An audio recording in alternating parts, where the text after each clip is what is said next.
Okay. All right, welcome everybody to week 5. We're looking this week at teacher wellbeing and thinking about how we can communicate with parents and carers. And a dimension of that is thinking about the best way to approach difficult conversations with parents and what we can do to navigate some quite confronting situations with families that we do know occur from time to time. So we're very lucky to have with us Bronwyn, who was a deputy school principal for many years, as well as having a long career in schools.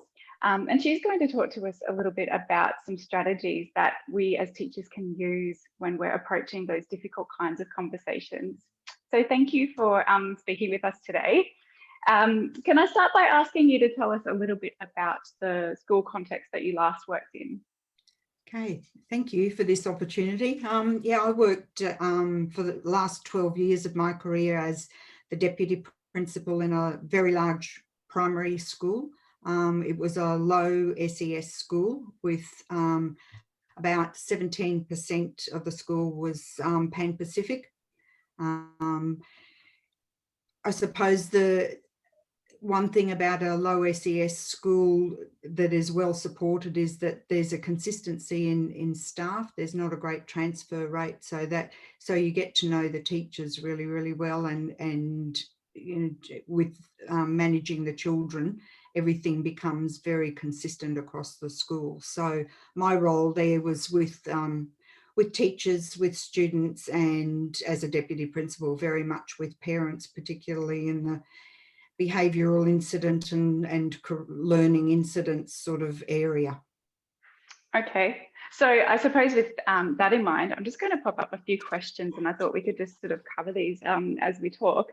I'm first of all interested to know what are some common responses from parents if a teacher has to make a phone call or chat to the parent at pickup time about something that's happened involving their child. What are some of the range of responses that we might see from parents? The parent's view of the child is really important, because in a group behaviour incident, for example, the schooling background of the parent comes into play very much. And that is imparted to their children if they've come through school with some level of learning difficulties, or they've had serious behaviours themselves. Then very often what they impart to their child is a negative impact of school, and school is a negative place to be from the parent's point of view. And then the parental expectations of the school. So the responses from parents very much from a learning perspective, it might be about the engagement of their child, and very often they don't understand the learning expectations and the subject matter. Use coding as an example, as a new part of the curriculum. Very often parents have had no exposure to those areas at all, so they're not confident. They don't know what the learning area is about, and they find it very difficult to sort of comprehend that without giving them support around that. A lot of critical incidents and behaviour things, parents become really quite defensive. It was the other child who made him do it. Comparisons are made very much. The parents talk to one another, and if something happens, they will phone, email, Facebook another parent whose child has done something in their perception similar, and they find out what has happened to that child, and then bring it back when they have a conversation with you about it. So whole range of responses from being positive and supportive towards the teacher or whoever they're talking to at the school, through to being really quite aggressive in their response. Yeah, So, yeah, and that must be really difficult to manage those really confrontational kinds of situations. it is, and your stomach does roll. As a teacher, it does become very, very confronting. And in my role as a deputy, I would support teachers when they were having a meeting with a parent, either in my office or their classroom. And so there are a lot of considerations around those face-to-face meetings. Very often parents' first contact around an incident is from the One School report. So in many schools now, if something is written up on One School, then it's the teacher's responsibility to call the parent that afternoon within 24 hours of the incident happening, to let the parent know what has happened, and then it sort of rolls on from there. It depends on what the response is.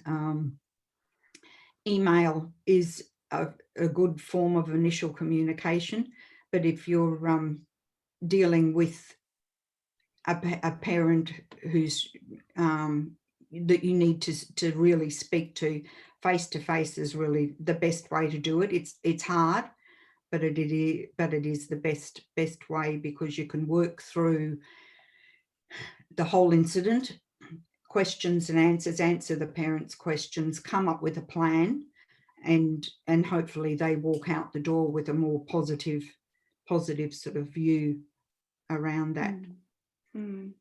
Okay, well, I wonder if you could talk us through perhaps some of the underpinning strategies or ideas that we would want teachers to have with them when they do have those kinds of conversations. What kinds of things should we say or talk about, or what should we look out for in those conversations? Yep. So I suppose with the face-to-face meeting, the first thing is to be really calm.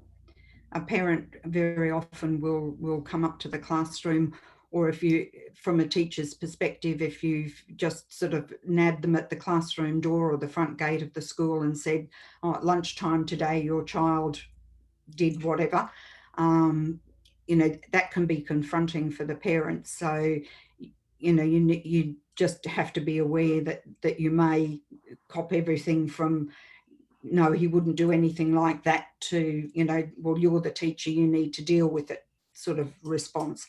But be very, very calm about it. Let the parent vent in that sort of situation. You're in charge of the meeting, because it's up to the teacher, deputy, whoever, to present the facts of the incident, and it's without the emotional overtone. You just present the facts of what has happened. The interruptions that you very often get to that, well, who else was involved, what's happening with them, are you talking to their parents? So the fallback line is always, well, we're talking about your child as regards this. Your child did this, behaved in this way. And it so then I often use my hand as a guide. You hold it out to parents, palm up, because that's a conciliatory pose as well. And I would say, well, just at present, I'm sitting on this side of the table, you're sitting on that side of the table, but your child is the centre of everything that we're talking about. So that helps to sort of centre the parents, because they can see that you want to work something out with their child. So you try and sort of de-escalate their emotion around it, because you've already presented the facts, and now you want to focus on the child and what's going to happen tomorrow and going forward from now then.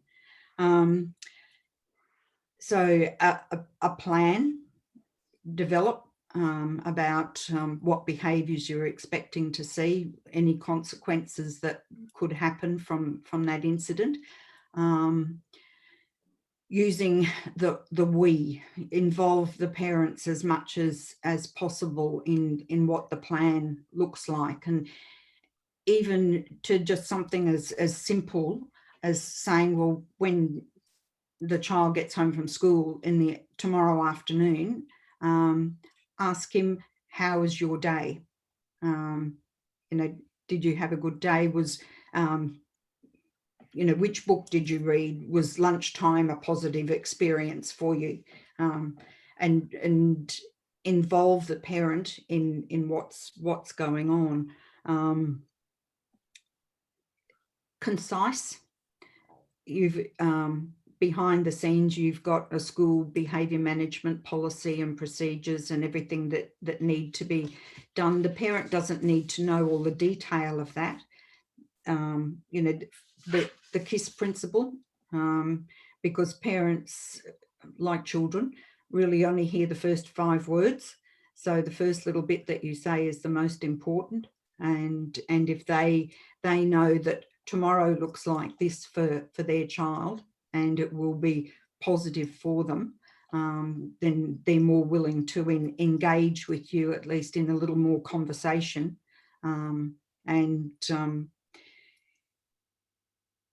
So, and then, the ending up part to that is following up. So, child comes back to school tomorrow.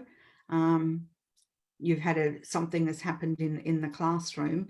So as the classroom teacher, you phone the parent tomorrow afternoon and say, they had a really good day today, really pleased with what's going on. Phone at the end of the week and just let them know that, these behaviours, yep, everything's under control, but, there was a little bit of off in a particular, at lunchtime, or, sort of be honest, because not everything, once you have set the plan out, not everything goes to that plan. There's little hiccups along the way. And then when you ring back the following week, make sure that there's something positive to say, because every child has something positive about them, and the parent hearing that their teacher, even though there's been an incident, can still see something positive in their child is one of those ways of parents having confidence in the school. And a lot of the time that's what is missing, particularly in a low SES school. They don't trust the school.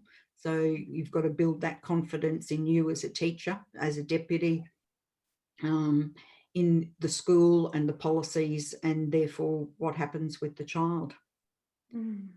So it sounds a lot like that relationship is something that has to be worked on, particularly parents of children who, you might have ongoing difficulties with. It sounds like that relationship really relies on regular communication and trying to balance out, the difficulties that you might have with some positives. Absolutely. Yeah. And it's always really important to let the parents know, particularly after a really nasty incident.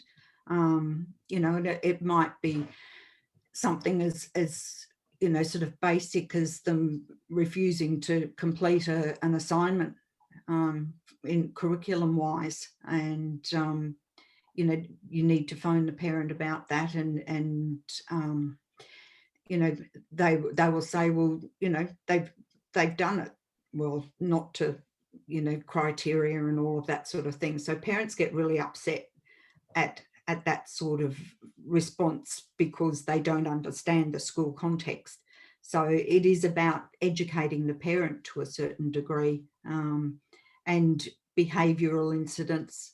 Well, the school policy is, if your child does this, then that's the consequence for that. And considering that your child is in a class with a lot of other boys or girls in the class that have a fair amount of influence. So, I mean, you've got to show that you know the child and can use those school policies to to bend a little bit to suit that individual child. It's not just a blanket, every, you know, one size fits all. You can use the policy to bend and change, and that again builds up confidence in the parent that their child is important, because yes, they've got to fit in with a system, but there's some consideration for what they particularly need. And you're educating the parent too, for the teachers who come in the future. So yeah. Okay. So I think that, you know, those kinds of conversations can be really difficult for teachers, particularly beginning teachers, you know, when it's your first time having a difficult conversation with the parents. You know, there's lots of new situations that arise. And I know for me, it was very difficult in my first years of teaching, having those conversations and then managing my own feelings afterwards. And I think that's one reason why this week we're looking at teacher wellbeing, not just in terms of, you know, difficult conversations with parents, but, you know, that as one part of what is a very challenging and demanding job. And so it is really important that we are able to look after ourselves as teachers. And also if we have colleagues who, you know, might be experiencing, you know, difficult situations with their students or with parents. I'm wondering if you have any tips around, one, how we can support our colleagues in the school, and how we can look after ourselves as teachers, and, you know, so that we do have a long and happy career. Okay, so supporting your colleagues in a critical incident, if you have to have a talk with a parent, or if a neighbouring teacher does, I always would insist that they had young teachers, beginning teachers, would have somebody sit with them, and that may be a specialist teacher, the music teacher or the PE teacher, or the teacher who had witnessed the incident that ends up on one school, so that they have the support. As deputy, I would sit in and have those meetings in my office, and that is just about supporting the teacher. If it's something that the teacher has written up themselves, then they run the meeting if they feel confident enough. And that can be, you know, sort of so challenging for a beginning teacher, because you've got an angry parent and the deputy sitting in the office with you, you know, what am I going to do? But it is about sticking to the facts and asking for support if you feel as though you need it. Sitting and talking to your colleagues in your year level after school, in a totally open and honest environment. You can sort of let all the blinds down and talk about your day and the things that are frustrating and hurtful and challenging to you as a teacher, because you are a teacher first and foremost and concerned with learning. But in today's world, it is so much more complex than that. So it's looking after you and your colleagues around that same sort of thing. It's also about listening and really hearing what your colleagues are saying. If someone else around the table has had a really bad day, you know, engage in the listening and hearing aspect of it. You know, and think, well, what would I do in that situation? You know, is that something that happens in this school? How can I support this person who's had the most awful day? And there are lots of little things that teachers really do appreciate, and it's just a kind word a lot of the time. You know, you've had a great day. You know, you've got 24 other kids in your class who are just fabulous. You know, one chooses to be a pill. You know, tomorrow they won't be quite so much. So it's supporting your teacher behaviours around that table. We always had year level meetings with just teachers and the specialist teachers attached to those year levels, and part of that meeting on a weekly basis was about, you know, what you felt you had done well as a teacher in the last week. And that's almost a self-fulfilling, you know, well, I did this particular maths lesson was going to be really challenging, but, you know, I did this and this and this, and it made it work really, really well. So there, and that's what you need to take home with you, the positive thoughts, as much as you know, you make sure that the children leave the door of an afternoon with a positive, you know, praising sort of comment. You as you're human as well, so you need to do that within your colleague sort of group or your friendship group, whatever, whoever you meet within the school. And then to support yourself, a lot of the time it's knowing yourself, and your attitudes and your reactions to things that happen, both good things and bad things, and looking at how you can actually really consciously relax at the end of a day. Because I know many teachers, you know, we all take work home with us and work till 10 o'clock at night, and it never leaves you. It's a 24-hour a day job, really. But they need to put in place something that relaxes you. For me personally, I had about a 15-minute drive home from school of an afternoon, and I determined that by the time I got home, school was left behind. And, you know, when I got home, it was the home me, not the school me. You know, music, physical activity. Where I worked was fairly near water, and going for a walk of an afternoon on a really challenging day was just something to do with colleagues. Very often we just sort of go down to the waterfront and walk for 20 minutes and sit down and have a chat, and that was the end of the day. So again, it ends up in that positive frame, and you go home and you can breathe, and yep, the day is going to be okay.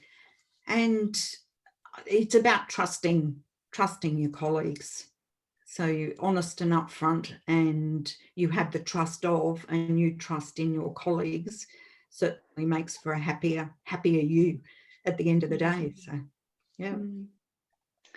Well, thank you so much for sharing your ideas and experiences with us. I'm sure that those watching will have gotten a lot out of that. So thank you. Thank you.